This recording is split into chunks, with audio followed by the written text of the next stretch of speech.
Demographics is a study of population. Central to any analysis of demographics is key, good, rich data, particularly yearly collected data. Now, central to this are three pieces of information: the age-specific birth rate, age-specific death rate, and the age-specific fertility rate. Using these three pieces of information, we can project forward using cohort and synthesis analysis to see where we're going. Yeah, that's no way to start a conversation about that's no way to start a conversation about what demographics can reveal for our future. You got scared there, didn't you? Just a little bit. All right. I want to talk about what can demographics tell us about tomorrow at a micro level, at a macro level, and a micro level. But before we jump into that conversation, let me ask you, what do you think, what comes to your mind when you think about tomorrow? What vision comes to your head? Just take a moment and think about this. You think of tomorrow, you think of the future, what do you see? For some of you, this may be relevant. The hoverboard, the flying DeLorean. I don't know about you, but I haven't seen any flying DeLoreans. In that movie, that was supposed to be 2015, 3 years from now. I am not holding my breath, but I really do want a flying DeLorean. Now, fortunately, we don't have to rely on Hollywood to know what tomorrow is going to be. We have something just a little bit sexier, a little bit better: demographics. Now, demographics are not necessarily destiny, but a good look at demographics can give you really, really important insights into what tomorrow holds for us. Now, I'm going to focus on talking about the United States at large. And in the next 40 years or so, we're going to add about 120 million people to our society. That's a growth of 35 to 40%. What's that going to look like? And what does that mean for us as a society, for organizations, for institutions, and perhaps most importantly, for us personally? And that's kind of where I want to go with this talk. So, an overview, I'm going to highlight three major trends focusing on aging, diversification, shifts in the family. Okay? So having said that, let's launch right into a snapshot of what aging is going to look like. Here's where we are today. Roughly 314 million people, median age 37, life expectancy 78, and about 65% of our population about 13% of our population is 65 and older, and just about 4% are 80 and older. 2050. Significant growth in our population, 439 million individuals in our society. Life expectancy increases. And look at the aging categories. Nearly 20% of our population will be 65 and older. Now, that bullet at the very bottom, by 2050, we're expecting a doubling of those that are in that 65 and older category.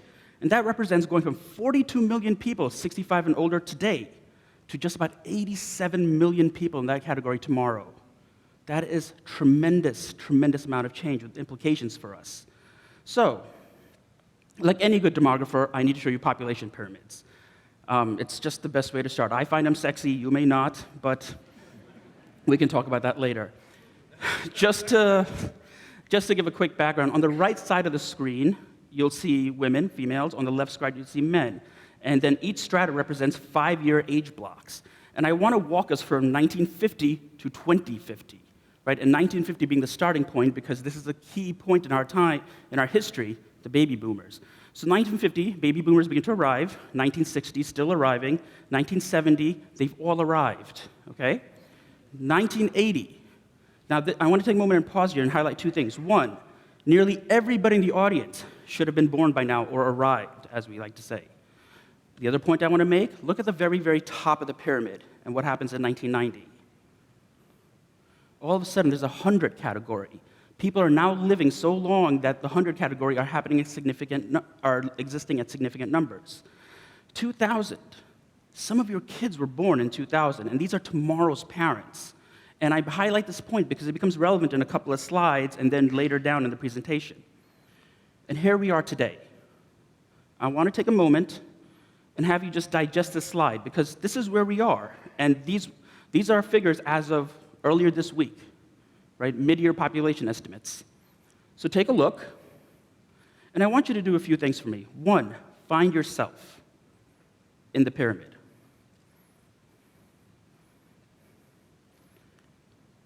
2, find your parents in the pyramid. And finally, find your kids, if you have any. All right? Now, I see some of you doing this, putting 2 and 3 fingers in the air. That's a good sign to me. Continue to do that, because I'm going to ask you to track yourself, your parents, and your children into the future now. Ready? So this is my time machine, 2020, 2030. Now those kids that were born in 2000 in their mid-30s are now parents, right? Your kids. 2040 and 2050. Clearly, something's happening here. Not simply that our population is growing, but you see a verticalization of this population pyramid. It's becoming what we call a column. Now, find yourself again. And as a point of reference, if you're 45 today in 2012, you'll be 83 in 2050. I'm 34 years old, and I will be 72. So find yourself, find your parents, and find your children, and perhaps your grandchildren. Where are they on this pyramid? This is a starting point for a discussion about what's happening to our society by way of aging. To drive this point home, here's the US population in 2012, and I want to highlight the 85-plus category, the very, very top bar. Okay? Keep your eye on that. 2050. Okay, lots of growth. But the real dramatic outcome happens when we superimpose. And we see these tremendous jumps. Not only are we increasing our population size, but it's aging. But look at the 85-plus category for the women. There are significantly more women than there are men down the road. And this is a function of women living longer and a whole variety of other issues which deserve their own talk altogether. Okay? Now, there are implications tied to this, which I want to just highlight a few. There are so many we can discuss and go in so many directions, but I want to just highlight a few. Okay. Living longer, increasing life expectancy, centenarians and supercentenarians. Some of you are like, what the hell's a centenarian? That's the term given for people who live into the age of 100 plus. And a supercentenarian is somebody that lives into the age of 110 plus. Guess which country has the largest number of centenarians and supercentenarians? The United States. And this is going to continue to grow as we go down the road. How do we address lifestyle, physical challenges of everyday life for these groups? Vertical families, or more specifically, aging of the vertical family. What does that mean? Adult children and their parents will be seniors or elderly at the exact same time. So when you're reaching retirement age or you have retired, both you and your parents are in that category of being considered seniors or elderly. This is uncharted territory. We're heading in a direction that we have not gone in before, because who's going to be responsible for taking care or supporting on multiple levels these generations? And then sex ratio imbalance. This handsome fella has good reason to be smiling. And quite frankly, it reflects somewhat of an accurate picture of tomorrow, in that there will be significantly more women than men. Taken all together, these 3 highlights offer a short glimpse into some of the challenges that we face. Now, I'm going to shift gears and talk about racial demographics. The first point was aging, now moving into race. So starting with a snapshot of race, I use 2010 data because it's the census data, okay? Now, here we have just about 65% of our population is white, with considerable proportions of African Americans and Hispanics and Latinos, followed by those who are Asian and multiracial category. 2050. Again, considerable growth. Take a moment and look at these numbers. Whites are now less than half of the population, but still the single largest racial group, okay? We see dramatic, considerable increases for all other groups. Now, I really want to drive a point home about the multiracial category, which is best demonstrated by this graph. We're going from 2010 to 2050, and we see the pattern. These are absolute counts. There's a relative leveling for those who are white, slight increase for those who are African American, increase for Asian, considerable increase for Hispanics/Latinos, and that's not new news for us. This is something that's been pretty well understood. And then the multiracial category. In terms of growth relative to 2010, this is what we can expect to see, right? 165% growth in the number of Hispanics in the United States. The multiracial category is where I really want to draw your eye and take this story. 194%, that represents going from roughly 5.5 million individuals that are multiracial today to just about 16 to 17 million people who will be multiracial tomorrow, 40 years from now. And that represents nearly a threefold increase. And this is one of the key points I want to highlight. Now, why these growth patterns happen to play out this way have a lot to do with family dynamics, which is the third major point I want to raise. Delayed marriage and cohabitation, delayed parenthood, and smaller households. These three factors are interlinked, and they drive a lot of what's happening with our society. This is a function of us spending more time in education and focusing on our careers, right? So the age at which women enter marriage or enter unions, and the age at which women specifically have their first child, has been steadily rising in the last 70 years.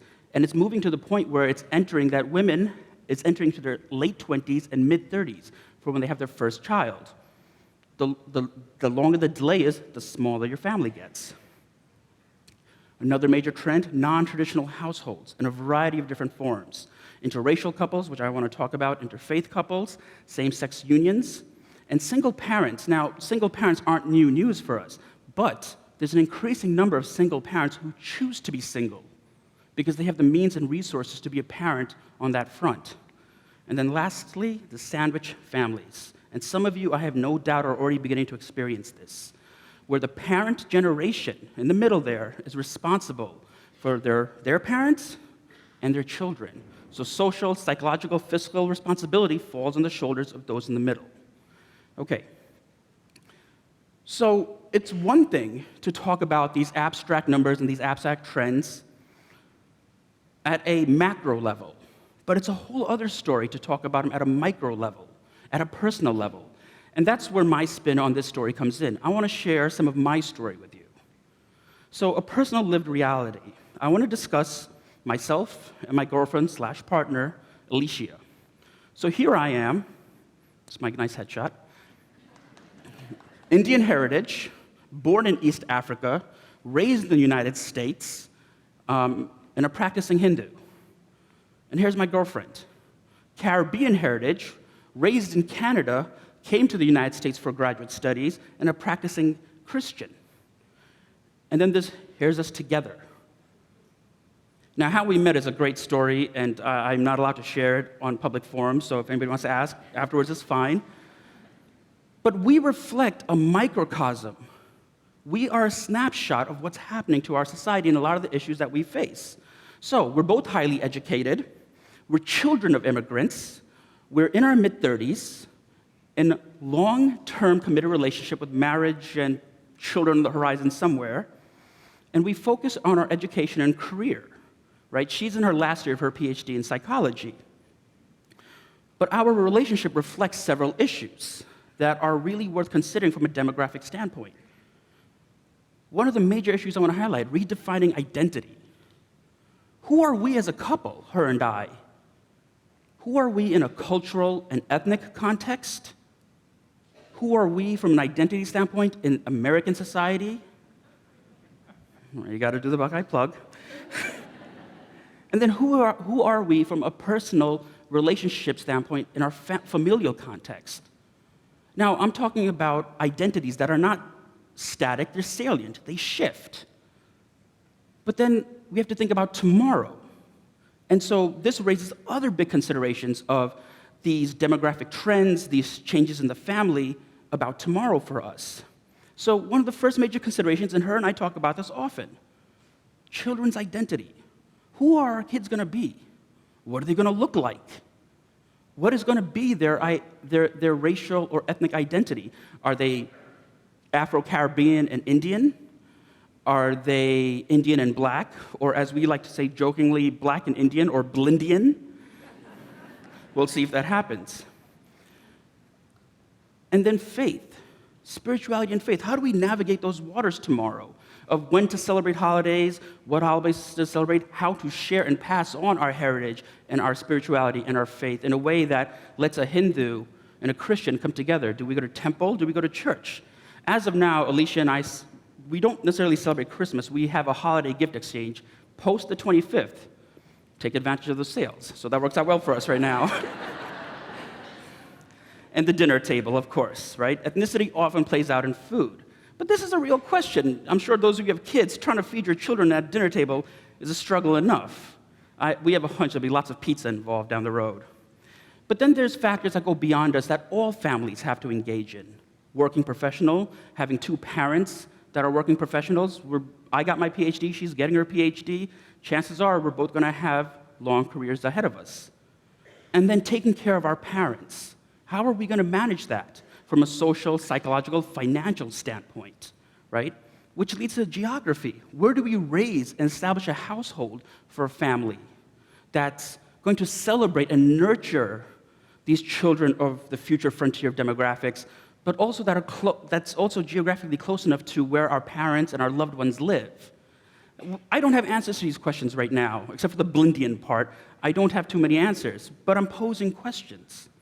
And this is what I want you to think about. Considerations for you. How do you connect macro-level dynamics that are happening in our society to your personal experiences, to your micro-level experiences? What is your vision of tomorrow? This is the question I started with. And I have no doubt some of you thought about flying cars and interesting things like that, as we most do. But from a demographic standpoint, what is your vision for tomorrow? Your personal circumstances when it comes to aging, your expectations, and these are difficult conversations to be had for sure. Diversifying population, who are your grandkids going to be? Who are your great-grandkids going to be? Would you even be able to recognize them? And then the larger question, what are the important considerations for you to engage? Personally, professionally, organizationally, how do these demographic factors impact you? So the question I want to leave you off with is, how do our demographics shape you? Thank you.